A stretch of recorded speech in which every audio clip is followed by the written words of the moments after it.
बिस्मिल्लाहिर्रहमानिर्रहीम।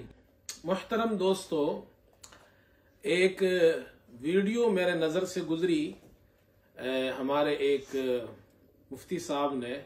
उसमें उनसे सवाल किया गया सदक़े के बकरे के बारे में, तो उन्होंने उसका जवाब दिया जिसका खुलासा ये है कि उन्होंने फरमाया कि इस्लाम में सदक़े के बकरे की कोई हैसियत नहीं है और ये जो तुम सदक़े के बकरे करते हो ये इस्लाम में नहीं है, बल्कि यहाँ तक कहा कि ये बिदअत है और ये जुल्म है बकरों पर।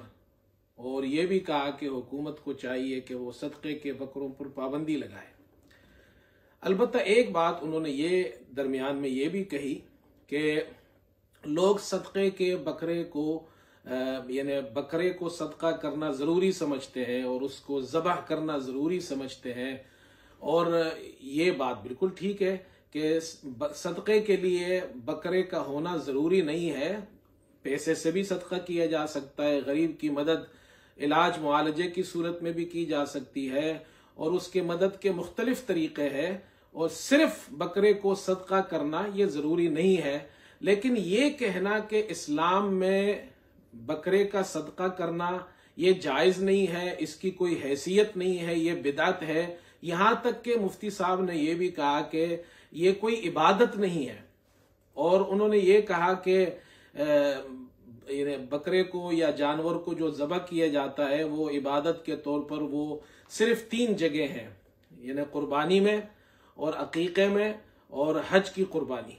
हालांकि ये बात भी ठीक नहीं है, इसलिए कि हज में और उम्रे में हज की कुर्बानी के अलावा हज में या उम्रे में जिनायात हो जाए, यानी जो एहराम मुहरिम जिसने एहराम पहना हुआ है उम्रे की हालत में या हज की हालत में है और उसने कोई ऐसा ममनू काम कर दिया जो मना है, तो उसको दम देना पड़ता है। ये तमाम मसाइल फ़िक़्ह की किताबों में लिखे हैं। दम में बाज़ मरतबा ऊंट देना पड़ता है, बाज़ मरतबा बकरा या दुम्बा देना पड़ता है, वो भी इबादत है। लिहाजा ये कहना कि सिर्फ 3 जगह इबादत है, इसके अलावा जानवर ज़बह करना इबादत नहीं, ये बात भी दुरुस्त नहीं है। और मैं इस बारे में एक बात ये भी अर्ज कर दूं कि अहादीस मुबारका में देखा जाए तो सुनन तिरमिजी की रिवायत है और हजरत आयशा रज़ी अल्लाह तआला अन्हा फरमाती है कि सहाबा इकराम ने एक बकरी ज़बह की।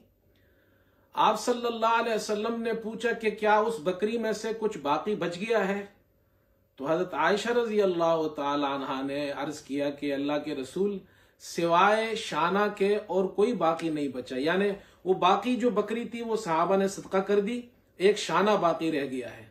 तो आपने उसके जवाब में इरशाद फरमाया कि पूरी बकरी बाकी बच गई है सिवाय शाना के, इसलिए कि वो शाना तो तुमने खा लिया, वो बाकी नहीं बचा, लेकिन बाकी बकरी जो ज़बह की है वो बाकी बच गया, इसलिए कि अल्लाह आखिरत में उसका तुम्हें अजर देगा। तो इससे भी मालूम हुआ कि सहाबा सदक़े की बकरा भी सदक़े में, बकरियां भी सदक़े में ज़बह करते थे और उसका सदका भी करते थे। इसी तरह अबू दाऊद में एक रिवायत है कि एक शख्स ने हज़रत सल्लल्लाहु अलैहि वसल्लम से यह सवाल किया कि हम ज़माने जाहिलियत में आतीरा जो रजब के महीने में एक कुर्बानी किया करते थे, रजब के महीने में हम कुर्बानी करते थे, तो अब उसका क्या हुक्म है? तो आप सल्लल्लाहु अलैहि वसल्लम ने इरशाद फरमाया कि इज़बहू लिल्लाहि फी अय्यि शहरिन काना, जिस महीने में तुम चाहो यानी जानवर ज़बह करो और अल्लाह की इताअत करो, व अतइमू और गरीबों को खाना खिलाओ। तो तुम सदका किसी भी महीने में कर सकते हो, जानवर किसी भी महीने में सदक़े के लिए ज़बह कर सकते हो। वो जो जाहिलियत के अंदर खास तौर पर रजब के महीने में कुर्बानी की जाती थी, इस्लाम में ऐसी कोई चीज अब नहीं है। तो इससे भी मालूम हुआ कि सहाबा इकराम ने यह सवाल किया और हज़रत सल्लल्लाहु अलैहि वसल्लम ने उसकी इजाजत दी है। और सुनन तिरमिजी वाली रिवायत से मालूम हुआ कि सहाबा इकराम बकरा ज़बह करके, बकरी ज़बह करके उसको सदका किया करते थे। लिहाजा ये मना नहीं है इस्लाम में, उसको मुतलकन मना कहना और उसको नाजायज कहना और उसको बिदत कहना ये दुरुस्त नहीं है। हाँ, इतनी बात दुरुस्त है कि जो लोग ये समझते हैं कि सदक़े के अंदर सिर्फ बकरा देना जरूरी है या काला बकरा देना जरूरी है, या जब तक हमने बकरा ज़बा नहीं किया तो बीमार को अल्लाह यानी उसको शिफा नहीं मिलेगी और जान के बदले जान होगी, खून बहाना जरूरी है, ऐसी कोई चीज नहीं है। वो सदका भी, बकरे का सदका भी दे सकता है, गोश्त भी दे सकता है, गरीब को पैसे भी दे सकता है, और जो जरूरत हो उसके मुताबिक। और एक बात मैं और भी करना चाहता हूं, मुफ्ती साहब ने यह भी कहा कि माशरे में बकरों के सदक़े की जरूरत नहीं है। मुझे बड़ी हैरत हुई, मुफ्ती साहब ने मेरी तरह मदरसे में उन्होंने भी पढ़ा है, 8-10 साल उन्होंने भी गुजारे होंगे मदरसे में। तो मदरसों में तो लाखों तालिब इल्म पढ़ते हैं, पाकिस्तान, इंडिया, बांग्लादेश जैसे गरीब ममालिक में, और सिर्फ विफाकुल मदारिस के अंदर कोई 25 लाख के या कमोबेश इससे ज्यादा तालिब इल्म होंगे जो पढ़ते हैं। दूसरे विफाकों को भी देखा जाए तो ये तो कोई 30-40 लाख तक तलबा की तादाद पहुंच जाती है।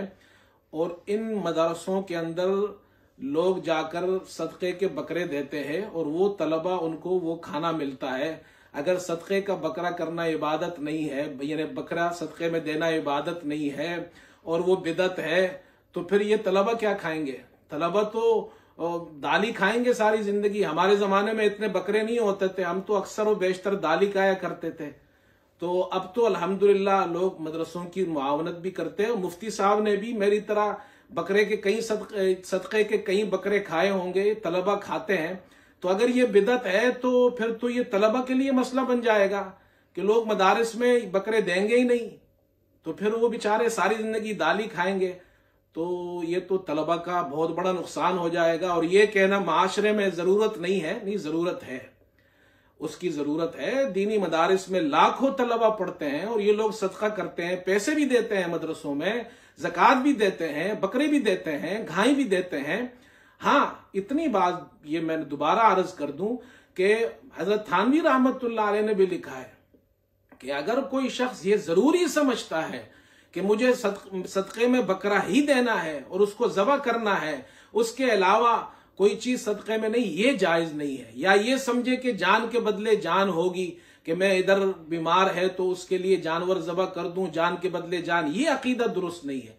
बाकी मुतलकन बकरे को या किसी भी जानवर को जो इस्लाम ने उसकी इजाजत दी है, गाय है, भैंस है, बकरा है, दुम्बा है, उसको ज़बा किया जा सकता है, उसका सदका दिया जा सकता है और अल्लाह ताला उसको कबूल करता है, उस पर अजर मिलता है।